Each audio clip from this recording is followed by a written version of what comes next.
दोस्तों दुनिया में मुसलमानों की सबसे ज्यादा ताकतवर और सबसे लंबे समय तक शासन करने वाला एम्पायर ऑटोमन एम्पायर था, जिसे समय समय पर होशियार और ताकतवर सुल्तानों ने शासन किया और उसे पावरफुल बनाया। पर दोस्तों इसी एम्पायर में कुछ ऐसे पागल और अय्याश सुल्तान भी हुए जिनकी अय्याशियों के बारे में जानकर आपके होश उड़ जाएंगे। और आज हम एक ऐसे ही सुल्तान की अय्याशियों के बारे में बताएंगे जो हर रात एक नई लड़की के साथ सोता था। और यही नहीं, ये हबशी सुल्तान इतना सेक्स का भूखा था कि इसने अपनी माँ और बहन को भी नहीं छोड़ा। दोस्तों हम बात कर रहे हैं ऑटोमन एम्पायर के 18वें सुल्तान इब्राहिम फर्स्ट की, जो अपने भाई मुराद की मौत के बाद 1640 में गद्दी पर बैठे। पर दोस्तों कहा तो ये जाता है कि गद्दी पर बैठने से पहले इब्राहिम कैद खाने में बंद था। दरअसल उसके भाई मुराद को ये लगता था कि इस पागल आदमी को तो मार देना चाहिए और इसीलिए उसने जेल खाने में उसको मारने का आदेश भी दिया था। पर उसकी माँ कोसम सुल्तान ने उसे बचा लिया था और कहा जाता है कि मुराद की अचानक मौत के बाद कोसम सुल्तान ने इब्राहिम को गद्दी पर बैठाया।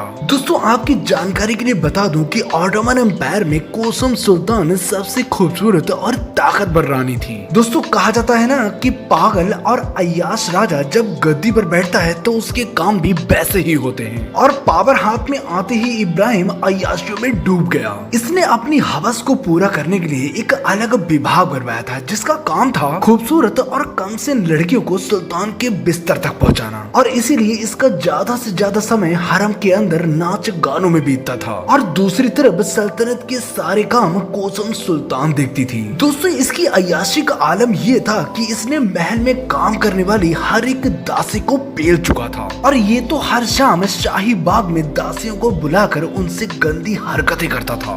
और जो भी दासी इसे खुश नहीं कर पाती तो ये बाग में ही उसको नंगा करके मारता था। और एक बार तो इसका दिल मस्जिद के मुफ्ती की बेटी पर आ गया और इसने निकाह करने का पैगाम भिजवाया, पर मुफ्ती ने उसको ठुकरा दिया क्योंकि वो सुल्तान के पागलपन को बहुत अच्छी तरीके से जानता था। जिससे हुआ ये कि सुल्तान बौखला गया और मुफ्ती की बेटी को अगवा करके अपने हरम में ले आया और उसे नंगा करके उससे अपनी हवस पूरी करता था। और यही नहीं, इसने अपनी हवस के चलते अपनी बहन के साथ भी शारीरिक संबंध बनाए थे। दोस्तों ये इतना हबसी था कि इसने अपनी इन इच्छाओं को पूरा करने के लिए कई तरह की किताबों को इकट्ठा किया ताकि वो अपनी सेक्स पावर को बढ़ा सके। दोस्तों वैसे तो ये सुल्तान अय्याशियों के अलावा कुछ करता नहीं था, पर कभी कभी अपनी माँ कोसम सुल्तान के साथ सल्तनत के कामों को देखता था और इसीलिए वो अपनी माँ के साथ काफी क्लोज था। पर जब इसने अपनी माँ को वहाँ के वजीर यानी जिसे पाशा कहा जाता था उसके साथ इसने शारीरिक संबंध बनाते देख लिया और तभी से इसकी नीयत खराब हो गई। और सुल्तान इब्राहिम का ये मानना भी था